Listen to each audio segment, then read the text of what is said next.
नमस्कार साथियों जल्दी से आज की प्रीमियर क्लास से सभी साथी जुड़ जाइए। आज हम बाल विकास में जो क्लासेस जो टॉपिक लेने जा रहे हैं वो टॉपिक है बुद्धि की माप।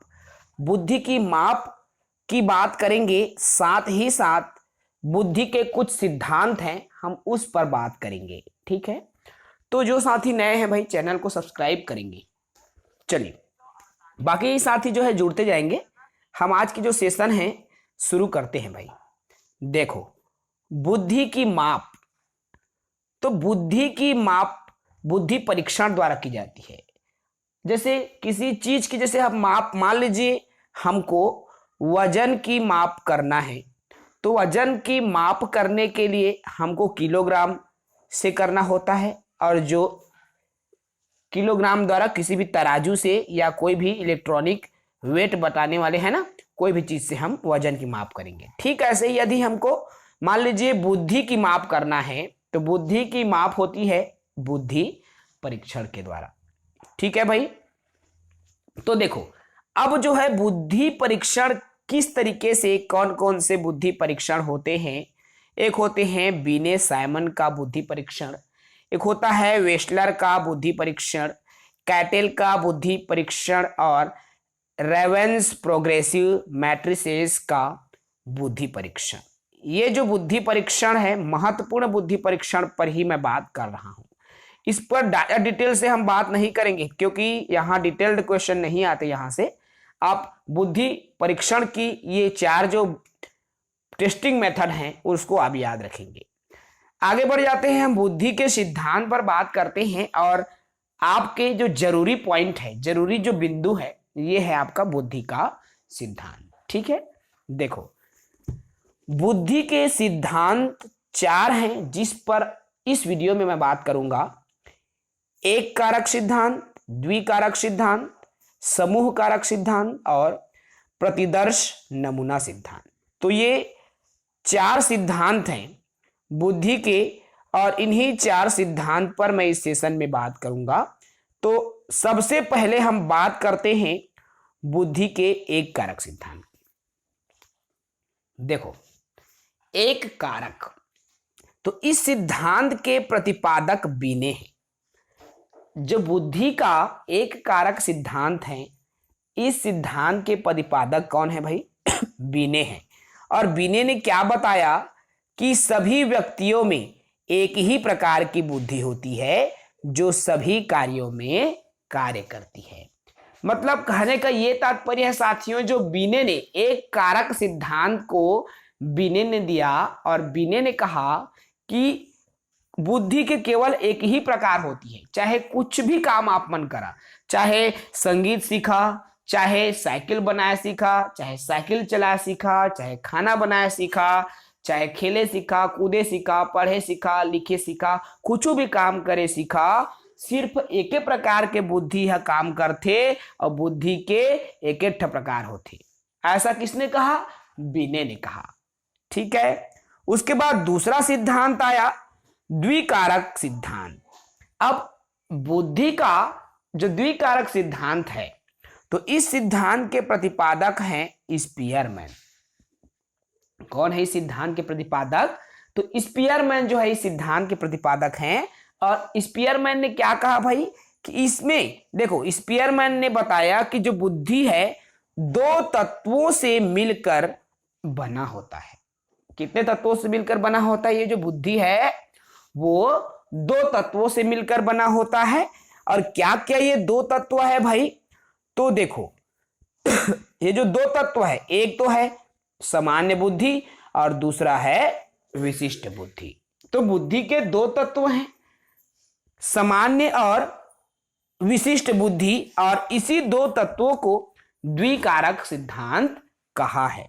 तो द्विकारक सिद्धांत किसने कहा है भाई? स्पीयरमैन ने। याद रखना, एक कारक सिद्धांत को बीने ने दिया, और द्विकारक सिद्धांत को किसने दिया? स्पीयरमैन ने दिया। अब स्पीयरमैन ने बुद्धि के दो प्रकार बताया, सामान्य बुद्धि और विशिष्ट बुद्धि। सामान्य बुद्धि और विशिष्ट बुद्धि। सामान्य बुद्धि जिसको जी कहा जाता है, जी मतलब जनरल इंटेलिजेंसी, सामान्य बुद्धि, और एस मतलब विशिष्ट तत्व, स्पेसिफिक इंटेलिजेंसी, ठीक है, विशिष्ट बुद्धि। अब स्पीयरमैन ने जो दो बुद्धि बताया उसमें से सामान्य बुद्धि कहता क्या है कि हर व्यक्ति के जो बुद्धि है जन्मजात होती है। देखो, हर व्यक्ति की जो बुद्धि है जन्मजात होती है और प्रत्येक में अलग अलग होती है। देखो, बुद्धि व्यक्ति में जन्मजात होती है। जो सामान्य बुद्धि कहता है कि प्रत्येक व्यक्ति में बुद्धि होती है जो जन्मजात होती है, जन्म से ही वो बुद्धि है उसमें होती है, और ये जो बुद्धि है अलग अलग होती है। ये सामान्य तत्व में कहा स्पीयरमैन ने। और विशिष्ट तत्व में क्या कहा, तो एक दूसरे से अर्जित करने वाली होती है। कहने का क्या तात्पर्य है भाई, देखो यहां कुछ बुद्धि हम अर्जित करते हैं और कुछ चीजें हमको पहले से जानकारी रहती है। जैसे हम पढ़ना सीख रहे हैं, लिखना सीख रहे हैं, ये अर्जित कर रहे हैं, है ना भाई। तो सामान्य बुद्धि और विशिष्ट बुद्धि, स्पीयरमैन ने दो प्रकार की बुद्धि बताया, ठीक है। चलो आगे बढ़ते हैं। इंटरेस्ट लिया करो भाई, इंटरेस्ट लोगे तो मजा आता है ना। चलो थर्ड पॉइंट देखो, हालांकि बाल विकास की बहुत सारे कंटेंट आपको यूट्यूब में प्रोवाइड हो जाती हैं, यूट्यूब में मिल जाती हैं, फिर भी जरूरी है क्योंकि सीटेट की तैयारी हम करवा रहे हैं तो सभी चीजों को करवाना है ना। अब समूह कारक सिद्धांत क्या होता है इसको देखो। तो जो समूह कारक सिद्धांत है, इस सिद्धांत के प्रतिपादक थर्स्टन है। थर्स्टन ने समूह कारक सिद्धांत को दिया है। और थर्स्टन ने क्या कहा, तो देखो भाई, बुद्धि जो है कई प्रकार की योग्यताओं का मिश्रण है और जो समूह में पाई जाती। अब देखो बिने ने क्या कहा, बिने ने कहा बुद्धि एक प्रकार की होती है। उसके बाद स्पीयरमैन ने कहा बुद्धि दो प्रकार की होती है। अब जब थर्स्टन की बारी आई समूह कारक सिद्धांत में, तो उन्होंने कहा कि बुद्धि जो है बहुत सारे होते हैं, एक समूह में कार्य करते हैं, एक समूह में पाए जाते हैं, और इसे ही समूह कारक सिद्धांत कहा। तो किसने कहा, थर्स्टन ने कहा। और थर्स्टन ने कहा कि बुद्धि जो है 7 मानसिक योग्यताओं से मिलकर बना होता है। यूं कह सकते हैं 7 मानसिक योग्यता क्या क्या है भाई थर्स्टन के अनुसार। तो देखो, संख्या योग्यता। अब संख्या योग्यता कैसी, मतलब जिस बच्चों में गणितीय कौशल करने की क्षमता ज्यादा हो उसमें गणितीय बुद्धि ज्यादा होगी, संख्यात्मक बुद्धि ज्यादा होगी। मौखिक बुद्धि, जिसमें बातचीत करने की जो ज्यादा करना चाहिए, जो अच्छे से बातचीत कर सकते हैं, जैसे नेता वगैरह होते हैं ना भाई, इसमें मौखिक बुद्धि इन लोगों में ज्यादा होगी। जैसे अनुमान लगाने की योग्यता जिसमें ज्यादा हो, है ना, तो उसमें क्या बुद्धि होगी भाई, अनुमान योग्यता ज्यादा होगी। जैसे याद रखने की जिनमें क्वालिटी ज्यादा होगी वो रटन या स्मृति योग्यता उनमें ज्यादा होगी। जिसमें तर्क वितर्क करने की योग्यता ज्यादा है वो तार्किक योग्यता पर आधारित होगा। भाषा प्रवाह योग्यता और प्रत्यक्षीकरण योग्यता। तो ये 7 प्रकार की जो बुद्धि है थर्स्टन ने समूह कारक सिद्धांत में कहा है। अर्थात इन 7 योग्यताओं से बुद्धि का निर्माण हुआ है। ठीक है भाई, चलो आगे देखो, आगे हम इसमें बात कर लेते हैं गिलफोर्ड का बुद्धि का त्रिआयामी सिद्धांत। देखो, गिलफोर्ड ने बुद्धि के जो सिद्धांत बताया है, 3 आयामी सिद्धांत बताया है। और जो गिलफोर्ड हैं, देखो त्रिआयामी सिद्धांत के प्रतिपादक गिलफोर्ड हैं, जो अपने सहयोगियों के साथ मिलकर 3 मानसिक योग्यता मतलब ये अपने सहयोगियों के साथ, मतलब इसके कई सारे सहयोगी थे ना जब ये परीक्षण कर रहे थे बुद्धि का, तो कई सारे इनके सहयोगी थे।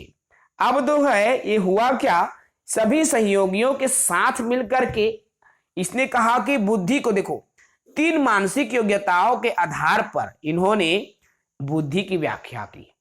अब इन्होंने 3 मानसिक योग्यता के आधार पर जब बुद्धि की व्याख्या की तो उसी 3 मानसिक योग्यताओं को त्रिविम बौद्धिक मॉडल नाम दिया। ठीक है। अब इन्होंने बौद्धिक कारक को 3 श्रेणियों में क्या क्या बात बताया, तो देखो क्या क्या बताया भाई, एक तो कहा विषय वस्तु, दूसरा संक्रिया और तीसरा उत्पाद। ठीक हो, अर्थात जब हम किसी विषय वस्तु जो हमारे पास है, जिसके बारे में हमको जानना है, सीखना है, बौद्धिक ज्ञान उससे संबंधित जो है अर्जित करना है, मान लो, है ना, तो वो विषय वस्तु हमारे पास होना चाहिए।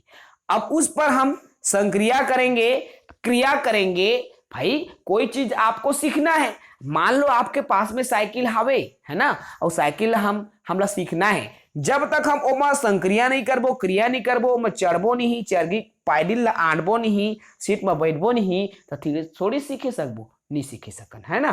तो जब तक आप क्रिया नहीं करोगे तब तक सीख नहीं सकते। तो आपके पास विषय वस्तु तो है, साइकिल सीखना है, लेकिन यदि आप क्रिया नहीं करोगे तो सीखोगे नहीं। अब आपने क्रिया करना शुरू कर दिया, है ना, अब आप जब क्रिया करोगे तो उसका उत्पाद मिलेगा, कहना चाहिए आप सीखोगे, उसका जो रिजल्ट अभी आपको प्राप्त होगा। ठीक है, इस तरह से गिलफोर्ड के सिद्धांत में उन्होंने योग्यता के 5 समूह बताए हैं। अब देखो इन्होंने समूह भी बताए हैं 5 योग्यता के। वो क्या क्या बताया, संज्ञान, अभिसारी चिंतन, अपसारी चिंतन, स्मृति और मूल्यांकन। तो ये 5 जो समूह बताए हैं, और ये 5 समूह गिलफोर्ड ने बौद्धिक योग्यताओं के बताए हैं। ठीक है भाई, चलो आगे इस पर हम बात करेंगे हावर्ड गार्डनर के बहुबुद्धि सिद्धांत पर। हावर्ड गार्डनर, देखो भाई, अब हावर्ड गार्डनर ने जो सिद्धांत दिया बहुबुद्धि, देख, तो इस सिद्धांत में इन्होंने स्पष्ट किया, अर्थात हावर्ड गार्डनर ने स्पष्ट किया कि जो बुद्धि का स्वरूप है, जो बुद्धि का स्वरूप है वो एकाकी ना होकर बहुकारकी होता है। अब बहुकारकी से क्या तात्पर्य है भाई, कहने का ये तात्पर्य है गार्डनर का कि बहुकारकी मतलब इसके बहुत सारे क्या होते हैं भाई, कारक होते हैं। जो हावर्ड गार्डनर के अनुसार बुद्धि के बहुत सारे कारक होते हैं, और ये 7 प्रकार के ये जो कारक हैं जो बुद्धि के होते हैं। और जब शुरू में इन्होंने इस बुद्धि के सिद्धांत को दिया था तो 7 कारक थे, फिर 1998 में 8वां कारण इन्होंने जोड़ा कारक को, और सन 2000 में 9वां प्रकार को हावर्ड गार्डनर ने अपने बहुबुद्धि के सिद्धांत में जोड़ा। इस प्रकार हावर्ड गार्डनर के अनुसार वर्तमान में अब बुद्धि के 9 प्रकार हैं। ठीक है, याद रखना है भाई। अब इन 9 प्रकारों पर मैं बात कर लेता हूं। सबसे पहली देखो, भाषाई बुद्धि, लिंग्विस्टिक इंटेलिजेंसी।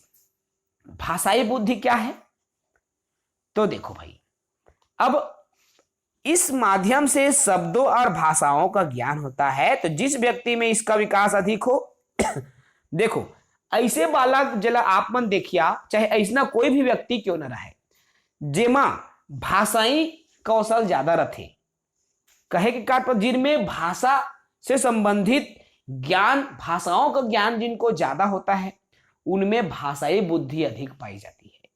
और जब ऐसे लोग होते हैं ना, वे या तो वकील बनेंगे, अच्छे कथन ना भाई, अब बड़ गोटकारेगा टूरा बाढ़ी तो वकील बनी, बड़ गोटकारे पत्रकार बनी, कवि बनी। तो जिनमें भाषाई पकड़ ज्यादा होता है है ना, मतलब वो भाषाई मतलब कहने का ये तात्पर्य है बातचीत करने में अच्छा है, शब्दों को अच्छे से वो पिरो सकता है, तो ऐसे लोग या तो वकील बनते हैं, कवि या पत्रकार आदि बनते हैं। दूसरा कहा तार्किक गणितीय बुद्धि, लॉजिकल मैथ इंटेलिजेंसी। अब लॉजिकल गणितीय जो बुद्धि है, तो इनमें तार्किक योग्यता, गणितीय क्षमता अधिक होती है। कहने का तात्पर्य है जिन बच्चों में तर्क करने की जो योग्यता है मान लो ज्यादा है ना, तर्क वितर्क ज्यादा कर रहा है, कोई भी चीज को लेकर गणितीय क्षमता ज्यादा है। अक्सर आप देखते हो ना, जब आप छोटी कक्षाओं में हो या बड़ी, जब आप किसी प्राइवेट स्कूल में पढ़ाते होंगे ना साथियों, आप में से कोई भी साथी क्यों ना हो, ठीक है, तो आप अक्सर देखोगे तीसरी चौथी पांचवी की बात करूं या हाई स्कूल मिडिल स्कूल जिसकी भी आप बात कर लो, तो कई ऐसे बच्चे आपको मिलेंगे जो अंग्रेजी में कमजोर हैं लेकिन वो गणित अच्छे से कर लेता है। क्यों? उनमें गणितीय बुद्धि ज्यादा है ना। तो यही है अब जिनमें अच्छे से कौशल है गणित की, गणितीय बुद्धि ज्यादा है, वो आगे चल के अकाउंटेंट बन जाते हैं, बैंकर बन जाते हैं या वैज्ञानिक आदि भी बन जाते हैं। मतलब लेखापाल, अकाउंट वगैरह काम बैंकिंग सेक्टर में जॉब करते हैं या वैज्ञानिक साइंटिस्ट वगैरह बन जाते हैं जिनमें गणितीय बुद्धि ज्यादा हो, तार्किक बुद्धि ज्यादा होती है। ठीक है भाई, आगे बात कर लेता हूं स्थानिक बुद्धि। देखो स्थानिक बुद्धि कहने का क्या तात्पर्य है, तो अमूर्त तथ्यों के आधार पर मानसिक, ये मानसिक है ना, मानसिक छवि बनाना ही स्थानिक बुद्धि है। कहने का क्या तात्पर्य है, देखो जो चीजें हमारे सामने भी नहीं है, मतलब अलोप है, जिला हमन देखा हुए नहीं पान, कल्पना में दिखती, सपना में दिखती, आंखें ला मुंथन तो ओकर बारे में हमन सोच सकथन। बस ओकरे बारे में जब हमार दिमाग में अगर कोई छवि बन जाते ना, तो वही छवि स्थानिक बुद्धि कहलाते। कहने के तात्पर्य है जैसे एक चित्रकार, अब चित्रकार के सामने यदि कोई चित्र भी नहीं रही ना संगवारी हो, तब ले वह कल्पना के माध्यम ले मस्त सुंदर चित्र बना देते। काबर? ओकर मानसिक छवि तो दिमाग में बन चुके हैं, अमूर्त छवि जला कहथन, कल्पना जला कहथन। तो कल्पना के उपयोग करके एक मूर्तिकार एक मूर्ति घलाक बना देते। अब माता दुर्गा के, गणेश देवता के मूर्ति बनोइया या और बड़े बड़े लेवल के जो मूर्तिकार थे ना, स्टैच्यू वगैरह बनाते, वे केवल और केवल कल्पना के आधार पर वह बनाते। उसने आर्किटेक्टर जो घर बनोइया है, घर के जब नक्शा बनाते ना भाई, घर बनवाना है मोला इंजीनियर करा कहथन, है ना, तो नक्शा निकलवाबो, ता ये भी वही चीज है। का तोर घर ला देखे, का तोर घर वो हायर से देखे बा नहीं भाई, वो तय वह बताही तैसने तय बनावे, धन तय बतावे तैसना वह बनाही, ऐसा नहीं हो। सिर्फ अपन कल्पना के आधार पर एक आर्किटेक्टर है जो घर बनोइया, नक्शा बनोइया इंजीनियर है, ते घर ला बना देते। तो ये कमात है स्थानिक बुद्धि, अर्थात अमूर्त कल्पना के आधार पर, अर्थात जिन बच्चों में अमूर्त कल्पना करने की क्षमता ज्यादा हो, जिन व्यक्ति में ज्यादा हो, वो स्थानिक बुद्धि में आता है। आगे बढ़ते हैं भाई, बात करते हैं शारीरिक गतिक बुद्धि। अब नाम में स्पष्ट है ना, देखो शारीरिक मतलब शरीर से संबंधित, अब गति माने हलचल, दौड़ धूप। तो जे व्यक्ति में शारीरिक गति क्षमता ज्यादा है, मतलब कसरत, हाथ गोल बढ़िया एती होती छटकार फटकार लेते, है ना, तोड़ लेते, मरोड़ लेते, नाचे कूदे, कन्या ला मटकाए बा, कमर ला हिलाए बा, मतलब फ्लेक्सिबल है, समझ रहे हो ना, वो फ्लेक्सिबल है। तो ऐसे लोग जिनमें शारीरिक कौशल ज्यादा है, वो इस तरह के उनमें क्वालिटीज होती है। कहने का तात्पर्य है उनमें शारीरिक गतिक बुद्धि ज्यादा होती है। अब ऐसे लोग देखो एक्टर बनते हैं, मतलब एक्ट्रेस बनते हैं, मतलब हीरो बन जाते, हीरोइन बन जाते, जब नाचे कूदे बढ़िया जानते, मतलब ओमन शरीर हाथ गोल डोलाए ज्यादा जानते, शारीरिक गति ज्यादा है ओमन के में। एथलीट बन जाते, ओलंपिक में बड़े बड़े गेम खेलोइया, क्रिकेट खेलोइया घलाक बन जाते, ओलंपिक में भाला फेंकोइया बन जही, ऊंची कूद खेलोइया बन जही, लंबी कूद खेलोइया बन जही, डांसर बन जाते। काबर बनते भाई, ओकर में शारीरिक गतिक बुद्धि ज्यादा देखे ला मिलती। ठीक है, पांचवा पॉइंट आता है इसका संगीतात्मक बुद्धि। अब नाम स्पष्ट है भाई, संगीतात्मक, संगीत। अब संगीत के मतलब क्या है, जे व्यक्ति में या जे लड़का में जो संगीत है, गीत गाए वाला मैं बात करता हूं, है ना, मतलब जे अक्सर देखिए ना, जब वो लड़का छोटे रहते ना संगवारी, तो ओकर रुचि है गीत वीत गाए में रहते, नान बुट रहते तो मस्त सुरीली आवाज, इंटरेस्ट है गाय बजाए के शौक लागते, मतलब उनमें संगीतात्मक बुद्धि ज्यादा है, इसलिए उस बच्चे का झुकाव संगीत की तरफ ज्यादा है। तो इनकी रुचि संगीत में ज्यादा होती है, किनकी, जिसमें संगीतात्मक बुद्धि ज्यादा हो। और ऐसे लोग क्या करता है ऐसे लोगों को आपको देखो, अक्सर आप मन देखिया जो इंग्लिश मीडियम के जो बड़े बड़े लेवल के पब्लिक स्कूल होते ना, ओमा म्यूजिक टीचर अलग राखे रहते, पेंटिंग वाला टीचर अलग रहते, ड्राइंग टीचर जेला कहथन, है ना भाई, सबके स्पोर्ट टीचर अलग है, पीटी टीचर अलग है। काबर हवे लइका के वही क्वालिटी ला निखार लाए बा जो बड़े बड़े इंग्लिश मीडियम स्कूल रहते तेमा टीचर रहते, पेंटिंग रखे है, म्यूजिक रखे है, गायन वगैरह सबके अलग अलग टीचर आप मन मिल जाए। अगर बच्चे का रुचि है गाय बजाए में है, सिंगिंग में है, डांसिंग में है, पेंटिंग में है ना, ओकरे हिसाब से फिर ओला शिक्षा मिलती। तो ये आजकल स्कूल में ये सब देखे ला मिलते। और ऐसे लोग क्या बनते हैं जिसमें संगीतात्मक बुद्धि ज्यादा हो, या तो वो सिंगर बनते हैं या एंटरटेनर बनते हैं। छठवां पॉइंट आता है, देखो इसमें अंतर्वैयक्तिक बुद्धि। अब देखो यहां पर सवाल आता है, यहां पर दो चीजें हैं साथियों, अंतर्वैयक्तिक बुद्धि और अंतःवैयक्तिक बुद्धि। देखो अंतर और अंतः, अब छठवां को मैं बताऊं इसके पहले आप सातवां को पहले समझो, तब छठवां अपने आप समझ में आ जाएगा। देखो अंतः, नाम सुने हैं, अंतः मतलब स्वयं के हृदय, अंतः अंतः मन से याद कर, ऐसे बोलता ना, अंतः मतलब हृदय से याद कर। हृदय मतलब तोर हृदय से थोड़ी याद करना है, खुद के हृदय से याद कर। अंतः मन, तो अंतः मतलब स्वयं, अंतर मन से। तो याद रखना जब खुद से बात किया जाता है, स्वयं से बात किया जाता है, तो वहां पर अंतःवैयक्तिक, अंतः मतलब हृदय, स्वयं का हृदय, याद रखना जब स्वयं से, खुद से, अंतः मतलब स्वयं होता है, जब खुद से बातचीत किया जाता है तो वहां पर अंतःवैयक्तिक होता है। और जिन व्यक्ति में अंतःवैयक्तिक बुद्धि ज्यादा होता है ऐसे लोग आध्यात्मिक गुरु बन जाते हैं। आध्यात्मिक गुरु कहने के क्या तात्पर्य है भाई, आप मन आजकल वो सत्संग वगैरह होते देखिया, ये दुनिया कैसे आई, ब्रह्मांड की उत्पत्ति कैसे हुई, परम ब्रह्म क्या है, इंसान का जन्म कैसे हुआ, प्रकृति क्या है, ये सब चीजें जो है सत्संग में होता है। और जिनकी रुचि इसी क्षेत्र में होती है ना, वो बनता है आध्यात्मिक गुरु या कोई सत्संग प्रवचन देने वाला बन जाता है। तो समझ गए अंतःवैयक्तिक को। अंतः मतलब जब स्वयं से बातचीत किया जाता है, स्वयं के बारे में, मेरी शरीर कैसे बना, मेरी उत्पत्ति क्यों हुई, मैं किस लिए जन्म लिया हूं, इस धरती पर मेरा आने का उद्देश्य क्या है, वो स्वयं के बारे में सोच रहा होता है। तो इसी को बोलते हैं अंतःवैयक्तिक। अंतः मतलब स्वयं के बारे में। अब आप आओ छठवां पॉइंट में इसके, अंतर। अब देखो अंतर मतलब आ गया दूसरे व्यक्ति।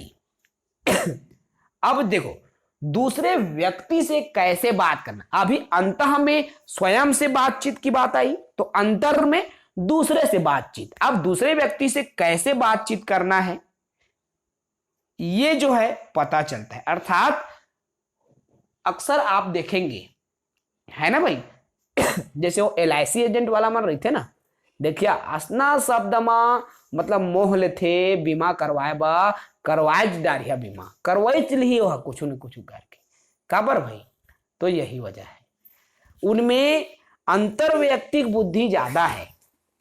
कहने का क्या तात्पर्य है, वो इस तरीके से बातचीत करता है आपसे कि आप उनकी बातों में मोह जाते हो, और मजबूरी में नहीं करवावा बीमा, कहत कहत घलाक 10,000 महीना के, 1 साल के बीमा करवा, तो यही सब होता है ना।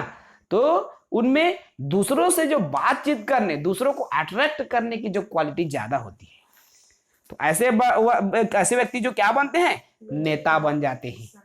नेता तो जानते हो ना भाई, ऐसे भाषण देते, अच्छा अच्छा आदमी, हाँ ताली बजाए लगते, है ना।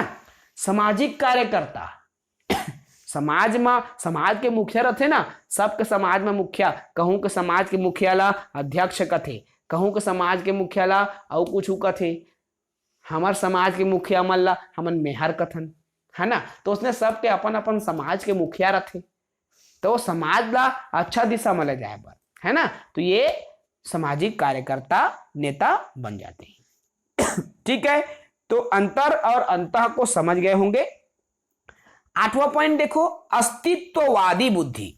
अब देखो, अस्तित्व तोर अस्तित्व हवै धन्य ही, धरती के अस्तित्व हवै धन्य ही, मतलब जब ऐसे व्यक्ति जो अस्तित्व के बारे में, अभी मैंने कहा अंतः व्यक्ति में मैंने क्या कहा, मैं स्वयं के बारे में बातचीत, लेकिन अस्तित्ववादी में ये धरती कैसे बना, ब्रह्मांड क्या है, इंसान दुनिया में क्यों आया, भगवान कौन है, जब धरती की स्वयं अस्तित्व के बारे में जब प्रश्न उनके दिमाग में आने लगता है ना मेरे दोस्त, तो वो अस्तित्ववादी बुद्धि होता है। और ऐसे लोग साधु महात्मा भी बन जाते हैं, फिलोसोफर मतलब दार्शनिक, चिंता शास्त्री बन जाते हैं। ठीक है ना भाई। आगे देखो, 9वां है गार्डनर के प्रकृतिवादी बुद्धि, और हावर्ड गार्डनर ने 9 बताया भाई, मैं इसमें यही अंतिम है 9वां पॉइंट। तो देखो प्रकृतिवादी बुद्धि है क्या चीज, तो इस बुद्धि के व्यक्ति प्रकृति के करीब होते हैं। मतलब जिस व्यक्ति में प्रकृतिवादी बुद्धि ज्यादा है ना, वो हमेशा प्रकृति की गोद में रहना चाहते हैं। हरे भरे पेड़ पौधे उनको पसंद आते हैं, वो प्रेम करते हैं पेड़ पौधों से, प्रेम करते हैं हरियाली से, प्रकृति से। और जिन बच्चों में या जिन व्यक्ति में प्राकृतिक बुद्धि ज्यादा होता है ना, वो प्रकृति से जुड़ा हुआ कुछ भी बन जाते हैं, चाहे किसान हो या कोई फार्मर से संबंधित कुछ भी हो, जैसे कृषि वैज्ञानिक बनना, मतलब खेती किसानी से जुड़ा, पेड़ पौधों से जुड़ा होना, तो इस तरह की जो क्वालिटीज है रहती है। ठीक है साथियों, तो इस तरह से हावर्ड गार्डनर ने बुद्धि के 9 प्रकार बताए हैं, और अलग अलग हमने बुद्धि के प्रकार पर बात कर लिया है भाई। इंपॉर्टेंट है, आपके सीटेट की परीक्षा में ये जो है पूछा जाता है। और आज की मैं जो सेशन पर बात किया हूं, 1 नंबर या 2 नंबर आपका आ सकता है भाई, बहुत ज्यादा चांसेस, 90% चांसेस है हावर्ड गार्डनर अर्थात बुद्धि के जो सिद्धांत है उनमें से जो है क्वेश्चन आपके परीक्षा में आते ही हैं। तो बिल्कुल आप इसको याद रख लेंगे भाई, क्योंकि आपकी परीक्षा में यहां से जो है क्वेश्चन देखने को मिल सकते हैं। तो साथियों, आप सभी बिल्कुल धैर्य से पढ़ते रहें, एक एक करके तमाम जो क्लासेस हैं प्रोवाइड होती रहेंगी। अन्य विषयों की भी कक्षा हम लगाएंगे, ये जो है कंप्लीट जैसे ही होंगी उसके बाद में अन्य विषय की जो क्लास है हम वो भी शुरू कर देंगे। और जो भी साथी सीटेट की तैयारी कर सकते हैं, बिल्कुल निःशुल्क जुड़ जाइए, हमारे साथ जुड़ जाइए। प्रतिदिन रात्रि 9 बजे ये जो क्लासेस हैं आप सबके लिए प्रोवाइड हो रही है। ठीक है, तो चलिए भाई, इस सेशन को हम यही समाप्त कर देते हैं। कल फिर से हम बात करेंगे, एक नई टॉपिक पर बात होगी, और बुद्धि के ही सिद्धांत पर मैं बात करूंगा, क्योंकि बुद्धि के सिद्धांत बहुत सारे हैं जो कि आपके प्रश्न बनते हैं सीटेट की परीक्षा में, चाहे कोई भी पेपर क्यों ना हो, प्राइमरी वाले हो ना आप तो भी है, प्राइमरी में भी और अपर प्राइमरी, क्योंकि सीडीपी जो बाल विकास का सिलेबस है साथियों, ठीक है, दोनों के लिए सेम है। लगभग आप मान चलो अपर प्राइमरी का लेवल थोड़ा सा, क्वेश्चन पूछने का लेवल ना थोड़ा सा आपको हाई मिलेगा, बाकी सभी चीजें जो है सेम ही है, एज इट इज रहेगा, उसमें ज्यादा कुछ नहीं है। तो एक ही टॉप सीडीपी की दोनों के लिए है, प्राइमरी और अपर प्राइमरी दोनों के साथ ही जो है इसके लिए आसानी से जो है अचीव कर सकते हो अपने लक्ष्य को। और आपको मैं बता दूं साथियों, जो सीटेट की फॉर्म अभी तक नहीं भरा है वो सीटेट में फॉर्म जल्दी भर लीजिएगा, ठीक है, क्योंकि भाई मान लीजिए 20,000 जैसे 15,000 20,000 मान लीजिए बिलासपुर में है, अगर क्षमता है मान लो वहां के, तो उससे ज्यादा आपको नहीं बैठा सकते, इसलिए जो डेंसिटी है वहां की क्षमता है उसके हिसाब से हो, तो उसके लिए आप अगर जल्दी फॉर्म भरते हैं तो फिर चाहे आप बिलासपुर वाले हो, रायपुर वाले हो, दुर्ग भिलाई जहां से भी हो, जिस भी एग्जाम सेंटर के लिए आप आवेदन कर रहे होंगे, तो जल्दी अगर आप आवेदन करोगे तो अच्छी जगह पर आपको जो एग्जाम सेंटर मिलेगा, और आप जो है आने जाने में भी आपकी जो समस्या है वो कम होती है ना। तो इस पर आपको विशेष ध्यान देना होता है और विशेष ध्यान देते हुए फिर आपको आगे की जो प्रोसेस है उसको करना पड़ता है। ठीक है, तो चलिए इस सेशन को हम यही समाप्त करते हैं। जुड़े रहिए हमारे साथ अर्थात सीजी जॉब एजुकेशन के साथ। विमल सर को इजाजत दीजिए, कल फिर से मुलाकात होगी रात 9 बजे इसी समय इसी वक्त। जय हिंद, वंदे मातरम, शुभ रात्रि, गुड नाइट।